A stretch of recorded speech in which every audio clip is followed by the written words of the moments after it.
I found out my husband and my sister were sleeping together 3 months before they thought I knew. I didn't confront them. I rewrote our entire financial future instead. My name is Evelyn Harris. I'm 34 and I live in Denver, Colorado.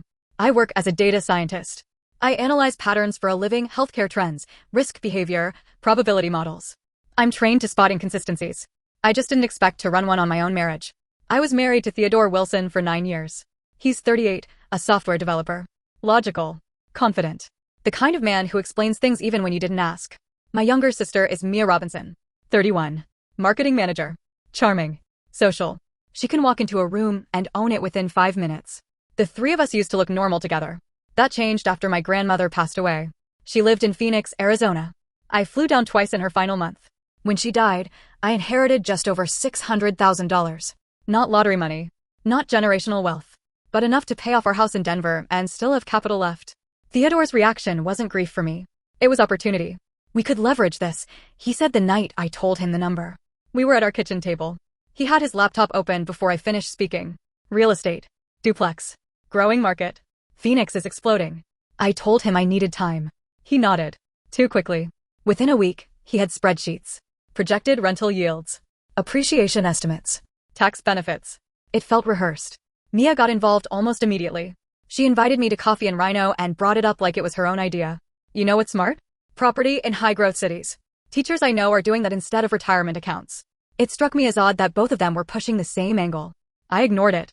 The first real shift was small. Theodore changed his phone password. We never policed each other's devices. It just wasn't secretive before.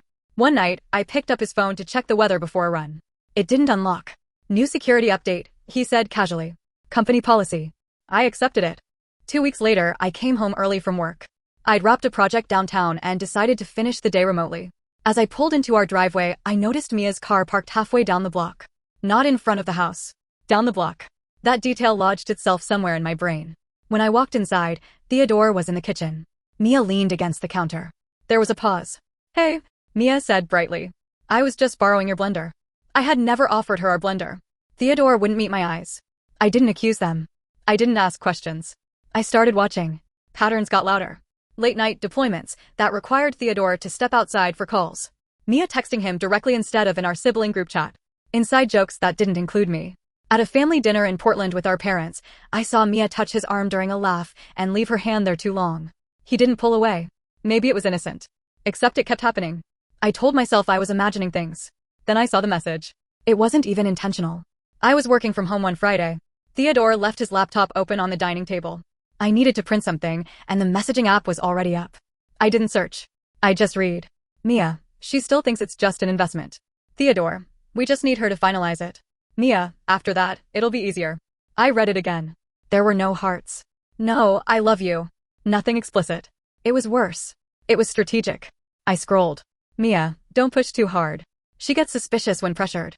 Theodore, I've got it handled. That was the moment. Not heartbreak. Not rage. Clarity. They weren't just sleeping together. They were waiting. Waiting for me to commit the inheritance into a jointly owned investment property. A duplex in Phoenix Theodore had been pushing for weeks. If my money was tied up with his, walking away would be expensive. Complicated. Slow. They wanted my capital secured before they made their move. I closed the laptop. I sat down at the table. And I ran the scenario like I would any data model. If I confronted them immediately, they'd deny it. They'd hide evidence. They'd stall the investment. They'd protect themselves. If I stayed quiet, they'd feel safe. Safe people make mistakes. That night, I told Theodore I'd reconsidered. I think you're right about the duplex, I said carefully. It's smart. Diversification. He relaxed in front of me. Shoulders dropped. Smile easy. Really? Yeah, let's do it. He kissed my forehead like I'd just given him something. I had time. The next week, we met with a real estate agent in Denver named Lucas Martinez. He specialized in out-of-state investment properties. Theodore handled the enthusiasm. I handled the questions. Ownership structure. Liability shielding. Tax implications. I'd recommend forming an LLC, Lucas said. Keeps things clean. I agreed. Theodore barely listened. He assumed we meant equal ownership. I didn't correct him. Instead, I filed the paperwork myself. The LLC was in my name. The initial capital contribution from my inheritance was structured as a secured loan to the marital partnership, documented, notarized, recorded. Theodore signed everything. He skimmed. He trusted the summary I gave him. That part almost hurt more than the affair. He trusted my competence when it benefited him. He underestimated it when it didn't. While escrow moved forward on the Phoenix duplex, I started separating quietly. I opened a new personal account, redirected my direct deposit, froze my credit, shifted automatic payments so they didn't rely on joint funds. Nothing dramatic. Nothing obvious. The affair continued. I knew because once you see the pattern, it becomes predictable. Mia's car down the block. Theodore's late bills. Group chats where Mia overcompensated, being extra friendly with me. The part that surprised me most was how calm I felt. I wasn't numb. I was focused. Every time Theodore showed me another projection for our future, I watched his face and thought, you really believe you're in control. He wasn't. He just didn't know it yet. And I still had 3 more months before they planned to make their move. By the time the duplex in Phoenix officially closed, I already knew my marriage was over. They just didn't. Theodore celebrated the purchase like we'd won something. He opened a bottle of wine that night and said, "This is the beginning of real wealth, Ev. Smart moves." I smiled and clinked glasses with him. Mia texted both of us in the group chat. "So proud of you guys. Investors now." Investors. That word almost made me laugh. What Theodore didn't fully understand was that the majority ownership of that duplex sat inside my LLC. The down payment from my inheritance wasn't a shared contribution. It was structured as a secured loan with repayment terms triggered by dissolution of marriage or sale of asset. He had signed it because he trusted me to handle paperwork, because he never read beyond page 1, because he assumed I was still the wife who'd never go against him. For the next 2 months, I watched them grow comfortable. Comfortable people get careless. Mia stopped parking down the block. Theodore stopped hiding his phone as carefully.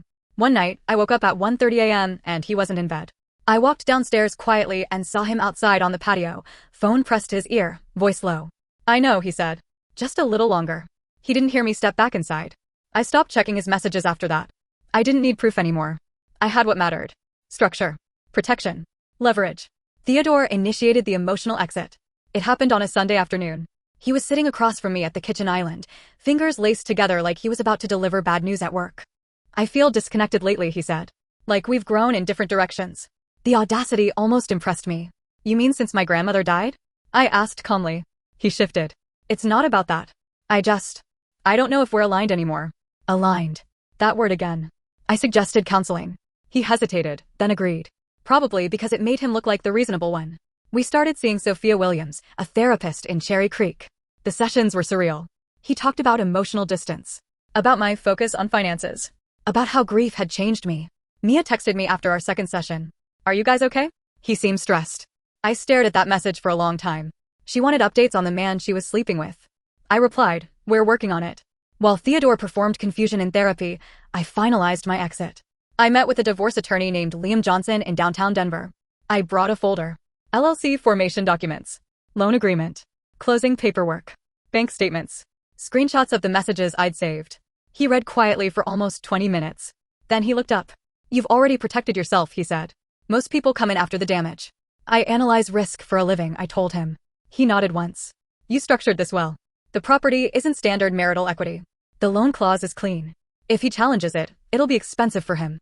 That was enough. We filed 3 weeks later. I didn't warn Theodore. He was served at work.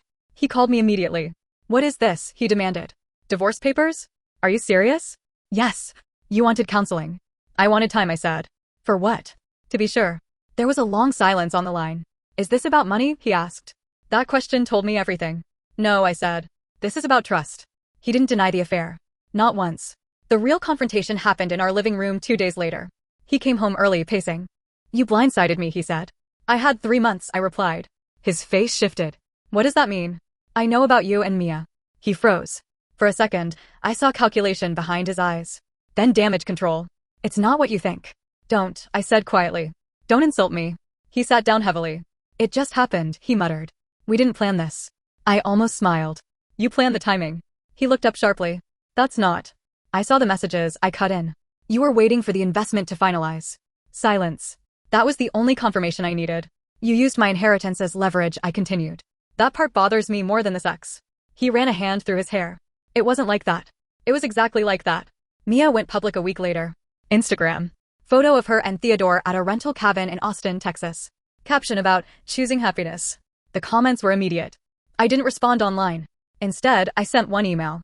To my parents. To close family. No emotion. No insults. Just dates. When my grandmother died. When the inheritance cleared. When the duplex closed. When I discovered the messages. When divorce was filed. Attached screenshots. No commentary. At the bottom, I wrote, I won't discuss this further, but I won't protect anyone either. My mother called me crying. My father was quiet. Mia sent a single text, you didn't have to do that. I didn't reply. During legal discovery, Theodore's attorney tried to argue that the duplex was marital property. Liam handled it. The majority ownership resides with Evelyn's LLC, he said evenly. And the capital was structured as a secured loan. Dissolution triggers repayment. Theodore looked at me across the conference table like he'd never met me before. You set me up, he said later in the hallway. No, I replied. You set yourself up. The loan required him to refinance his portion or force sale. He couldn't qualify on his own income without liquidating assets. He ended up selling his car and moving into a smaller apartment in Aurora. Mia moved in with him. From what I hear, it hasn't been glamorous. Money changes dynamics.